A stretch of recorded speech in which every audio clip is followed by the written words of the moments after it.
kicked him in the shin and sent him limping, and then slowly made my way to Lucky. May I interest you in some amuse-bouche, sir? What? Mouse-bouche? Oh, your glass is empty. Let me just get that refilled. I plucked the glass from his hand and turned to walk away. Stop. I froze. Oh my God, did he recognize me? But then Lucky just walked up to me and smiled. I was ready to bolt. It's amuse-bouche, not Maus-Bouche. Of course. My German's a little slippery. It's French. You're so sophisticated. I'll get you your drink, sir. And before he could say another word, I ran upstairs to Rylan. Where's your mole? I don't know. Probably lost it somewhere in that fight with the waiter. Oh, yeah. I saw that. Kinda cool. Okay, let's go. Rylan led me down the hallway to the office, and I gave him the glass. He pulled out a strip of tape and pressed it carefully over the spot where Lucky had touched it. Then he placed the tape over the scanner, and it worked! But before we went in, Rylan pulled something from his pocket and handed it over. Take this tracker and put it in Lucky's car. If this goes sideways, I want at least one of us free to keep the plan alive. I'll text you the license plate. Now get out of here. Rylan! No arguments, just go. I nodded and slipped out of the house. I found Lucky's car and put the tracker under the rear bumper. I was on my way back to the house when suddenly I saw Lucky's men dragging Rylan toward the car. He spotted me too and signaled me to hide. I wanted to pounce on Lucky and kick him in his smug face, but I knew the plan mattered more. So I stayed hidden, and the next morning, I found out that Rylan had left for Korea. If I wanted to know where they were keeping his mom, I had to act fast. So I spent the next few hours tracking Lucky's car. Most of it was boring rich guy stuff.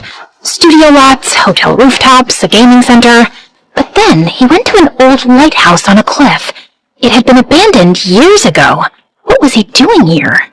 I pushed through the door and walked into a hallway. And then I heard voices and followed them. I stopped outside a half-open door and spotted Lucky inside talking to some men. Is Rylan gonna behave now? Oh, he'll behave. If he doesn't, his mommy becomes collateral damage. And frankly, I'm done babysitting that spoiled star boy. After this concert is over, I'll destroy his career, his name, everything. And the girl? She's just a stupid girl in love with Rylan. I'll handle her too. Now, let's discuss the details of the shipment, shall we? Well, this stupid girl in love is about to poop on your plan. I pulled out my phone, but just as I clicked record, the flash went off. What was that? I bolted as Lucky's men poured out of the room after me. The staircase curled around me as I ran up, desperately trying to find an escape, and the guards pounding right behind me. Just when I thought I was out of options, someone grabbed me and yanked me inside a closet. Mrs. Pierce? Shh, not now. We waited in silence until the stairs cleared, and then Mrs. Pierce led me to a tiny room tucked under the staircase. Are you trying to get yourself killed? I came here for you. I'm Eva. You remember me? Of course I do. You always clogged my toilets when you came. You had really bad plumbing. But we'll talk about that later. Right now, we need to leave. I grabbed her arm, but she pulled away. Please, Mrs. Pierce, if we don't go, Rylan will get into a lot of trouble. And if I do, Rylan might die. She told me that when Rylan first got his contract with Lucky's label, she suspected Lucky was bad news. I tried to get Rylan to step away sooner, but he was really enjoying his fame, and I didn't want to take that from him.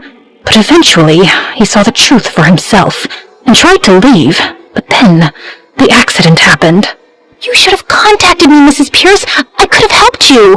Lucky made it very clear. He wanted me to stay away, or Rylan would suffer. I was too scared to reach out to anyone.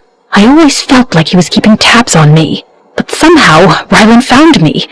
And when he called, I couldn't just lie to him. So I told him everything, and Lucky found out. And now he's got me trapped in this dingy place. Well, Rylan's been collecting proof to pin Lucky down, but he can't do anything till he knows you're safe. So please, you need to come with me before things really get out of hand. Somehow, I convinced Mrs. Pierce,